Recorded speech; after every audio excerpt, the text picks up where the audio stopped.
Hello my dear students, आज की video में हम पढ़ेंगे communicative approach. Communicative language teaching is a theory that believe that language is a mean of communication. देखो, communicative language teaching है, ये इस बात में बिलीव करता है कि लैंग्वेज जो है ये कम्युनिकेशन का एक मीन है, एक जरिया है। देखो, कम्युनिकेशन का मतलब क्या होता है? कम्युनिकेशन मीन्स होता है संपर्क। ठीक है। अब संपर्क यानी किसी से अपने विचारों का आदान प्रदान करना, संपर्क स्थापित करना। तो हम किसी से संपर्क कैसे स्थापित करेंगे? जब हम लैंग्वेज को जानते हैं। ठीक है।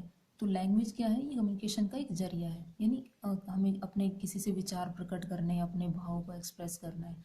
तो उसमें क्या काम आती है? लैंग्वेज। लैंग्वेज के थ्रू ही तो हम किसी से संपर्क स्थापित कर सकते हैं, कम्युनिकेट कर सकते हैं। तो लैंग्वेज को क्या माना गया है? कम्युनिकेशन का एक जरिया। ठीक है। नेक्स्ट पॉइंट है, communicative approach stresses the need to communicative competence. देखो, अब कम्युनिकेटिव अप्रोच है, ये कम्युनिकेटिव कॉम्पिटेंस पे स्ट्रेस कर डालता है कि जब एक स्टूडेंट है वो एक टारगेट लैंग्वेज को सीख रहा है, तो देखो उसे टारगेट लैंग्वेज को यूज करना आना चाहिए। यही कम्युनिकेटिव कॉम्पिटेंस होता है। यानी उसमें ये एबिलिटी होनी चाहिए कि उसमें वो जो टारगेट लैंग्वेज सीख रहा है उसको कब कैसे कहाँ यूज करनी है, यानी कब कैसे कहाँ क्या सेंटेंसेस बोलने हैं। उसने देखो ग्रामर सीखी है, उसने स्ट्रक्चर सीखे हैं, उसने रूल्स सीखे हैं, तो उन सबको उसे यूज करना आना चाहिए कि किसी सिचुएशन में वो कैसे कम्युनिकेट करे लोगों से। यही कम्युनिकेटिव कॉम्पिटेंस होती है, यानी संपर्क स्थापित करने की योग्यता। ठीक है। नेक्स्ट है, this approach emphasis the development of the communication skills. तो ये जो अप्रोच है, कम्युनिकेटिव अप्रोच है, ये कम्युनिकेशन स्किल्स के विकास पे जोर डालता है। अब कम्युनिकेशन स्किल्स क्या है? देखो आगे देखो, meaning the ability to use the target language effectively and appropriately in communication. तो देखो, कम्युनिकेशन स्किल्स क्या है कि एक लर्नर में एबिलिटी होनी चाहिए कि टारगेट लैंग्वेज को कम्युनिकेशन करने के लिए कैसे यूज करना है, कि उसे इफेक्टिवली यूज कर सके और अप्रोप्रिएटली यूज कर सके। यानी एक लर्नर है जो कि टारगेट लैंग्वेज को सीख रहा है, तो उसे उसे सही तरीके से और अच्छे तरीके से यूज करनी आनी चाहिए। यही कम्युनिकेशन स्किल है, यानी उसमें कम्युनिकेशन की स्किल्स होनी चाहिए। ठीक है। अब देखो इसके प्रिंसिपल्स देखो, classroom activities should be based on meaningful communication. अब क्लासरूम में जो भी एक्टिविटीज होती हैं वो मीनिंगफुल होनी चाहिए, यानी उनमें जो कम्युनिकेशन करना सिखाया जाता है वो मीनिंगफुल होना चाहिए। अब क्लासरूम में क्या एक्टिविटीज होती है? देखो, क्लासरूम में जो टीचर है वो स्टूडेंट्स को ये बताता है कि जब उनके सामने सिचुएशंस क्रिएट करता है कि आप इस सिचुएशन में रहोगे तो कैसे कम्युनिकेट करोगे टारगेट लैंग्वेज में। यदि आप पार्क में हो तो आप कैसे कम्युनिकेट करोगे वहाँ लोगों से। यदि आप किसी बुक फेयर में जा रहे हो तो वहाँ आप कैसे कम्युनिकेट करोगे। यदि आप किसी कैफ़े में जा रहे हो तो आप कैसे कम्युनिकेट करोगे। यदि आप चौराहे पे खड़े हो और आपको किसी से रास्ता पूछना है तो आप कैसे कम्युनिकेट करोगे। तो ये होती है सिचुएशंस।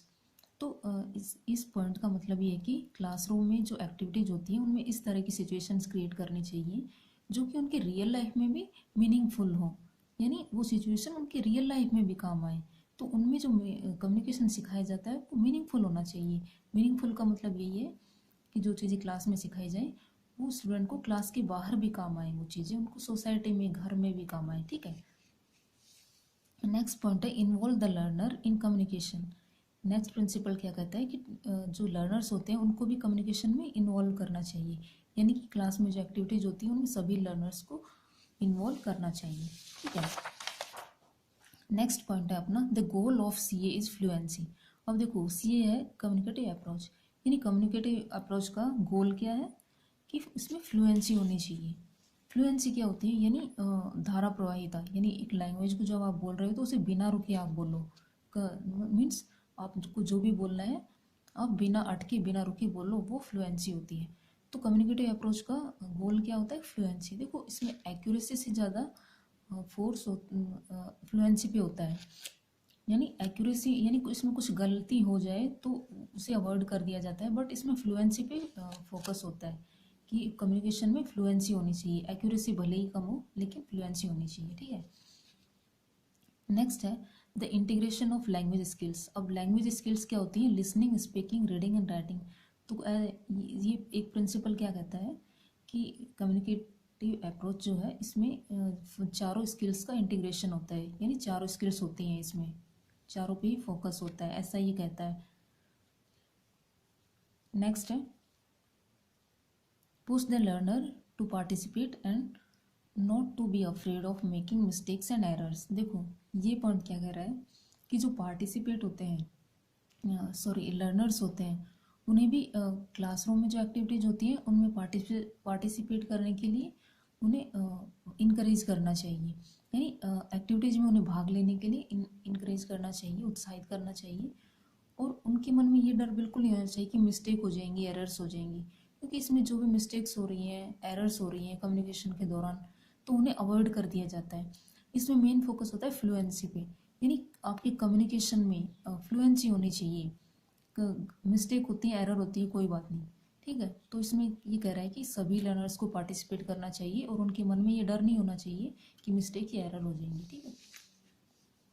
नेक्स्ट प्रिंसिपल है the teacher avoids lectures and focus on activities. देखो अब टीचर जो होता है क्लास में वो लेक्चर को तो अवॉइड करता है और एक्टिविटीज़ पे ही मेन फोकस होता है, यानी खूब सारी सिचुएशंस क्रिएट करी जाती हैं और उनमें कम्युनिकेशन होता है। एक्टिविटीज़ में जितनी भी एक्टिविटीज़ होंगी उनमें कम्युनिकेशन होगा। नेक्स्ट है the teacher has to reduce the teacher talking time and increase the student talking time. अब देखो इसमें जो ये जो कम्युनिकेटिव अप्रोच है ये स्टूडेंट सेंटर्ड है, तो इसमें टीचर टॉकिंग टाइम बिल्कुल कम कर दिया जाता है और स्टूडेंट्स टॉकिंग टाइम इसमें बढ़ाया जाता है, यानी स्टूडेंट सेंटर्ड होता है, तो सारी एक्टिविटीज़ स्टूडेंट्स पे बेस्ड होती हैं, ठीक है। टीचर का रोल इसमें सिर्फ एज ए फैसिलिटेटर होता है, मीन्स एक सहायक के रूप में। The classroom should be learner centre not teacher centre. तो अभी बात हुई थी इस बारे में कि जो क्लासरूम है उसमें वो लर्नर सेंटर्ड होता है, यानी इसमें स्टूडेंट्स का मेन रोल होता है। कम्युनिकेशन स्टूडेंट करते हैं आपस में, टीचर का रोल एज ए सहायक होता है, एक सहायक के रूप में टीचर उनकी हेल्प करता है। The interaction should be student and include the teacher only when it is necessary. अब देखो जो क्लासरूम में जो इंटरेक्शन होता है वो स्टूडेंट के बीच में होता है, ठीक है, और टीचर उनमें तभी इन्वॉल्व होता है जब उसकी ज़रूरत होती है, यानी ये टीचर सेंटर्ड नहीं है, ये स्टूडेंट सेंटर्ड है, ठीक है। तो इसमें भाई देखो एक्टिविटीज़ हो रही हैं तो उनमें स्टूडेंट्स ही मेन होते हैं, है ना, टीचर सिर्फ उन्हें गाइड करता है, ठीक है। नेक्स्ट अपना पॉइंट है usually the teacher start with a short presentation of the lesson and give the opportunity to students to practice while the teacher intervenes where it is appropriate. देखो ये पॉइंट क्या कह रहा है कि कोई भी जब एक्टिविटी शुरू करनी है तो टीचर बस उसे सिर्फ प्रेजेंट करेगा क्लास में, ठीक है, टीचर सिर्फ उसे प्रेजेंट करेगा, उसके बाद टीचर का कोई रोल नहीं है। उसके बाद स्टूडेंट को ये अपॉर्चुनिटी मिलेगी कि वो प्रैक्टिस करें, ठीक है। तो टीचर का रोल सिर्फ प्रेजेंट करने का होता है, या तो कोई सिचुएशन हो या कोई टॉपिक हो, लेसन हो, तो टीचर सिर्फ उसे प्रेजेंट कर देगा, उसके बाद सारे स्टूडेंट्स उसे उसकी प्रैक्टिस करेंगे, ठीक है। जो भी उन्हें सिचुएशन मिला है या टॉपिक मिला है कम्युनिकेशन के लिए तो उस पर स्टूडेंट की प्रैक्टिस होगी और टीचर इंटरवेंस में हस्तक्षेप करना या दखलंदाजी या सलाह वगैरह कुछ भी देनी हो तो जब ज़रूरत होगी टीचर की तभी वो उसमें हस्तक्षेप करेगा, अदरवाइज टीचर इसमें एक सहायक के रूप में होता है क्लास में, ठीक है।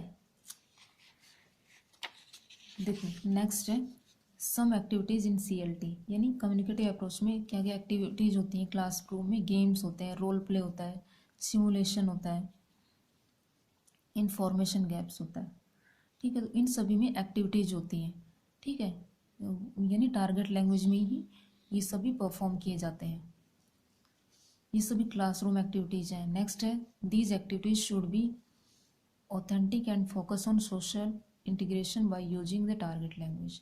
अब देखो ये जो सभी एक्टिविटीज़ हैं इनमें मेन रूप से ये टारगेट लैंग्वेज में होती है, ठीक है, और इनमें ये किस पे फोकस बेस्ड होती हैं, किस पे बेस्ड होती हैं, ये सोशल इंटरेक्शन पे, यानी एक स्टूडेंट जब क्लास से बाहर जाएगा तो वो किस तरह से इंटरेक्ट करेगा, किस तरह से कम्युनिकेट करेगा, तो इस चीज़ पे मेन फोकस होता है। नेक्स्ट टीचर इन CLT। अब देखो टीचर का क्या रोल होता है, the teacher is a facilitator. तो टीचर सिर्फ एक सहायक के रूप में होता है क्लास में, he is a guide, he is a motivator, ठीक है। एक गाइड होता है मार्गदर्शन देने वाला और मोटिवेट करने वाला, यानी अभिप्रेरित करने वाला। The teacher could also be an actor and entertainer. देखो टीचर है ना, क्लास में एक्टर का कई बार एक्टिंग भी करता है और एंटरटेन भी करता है। क्यों?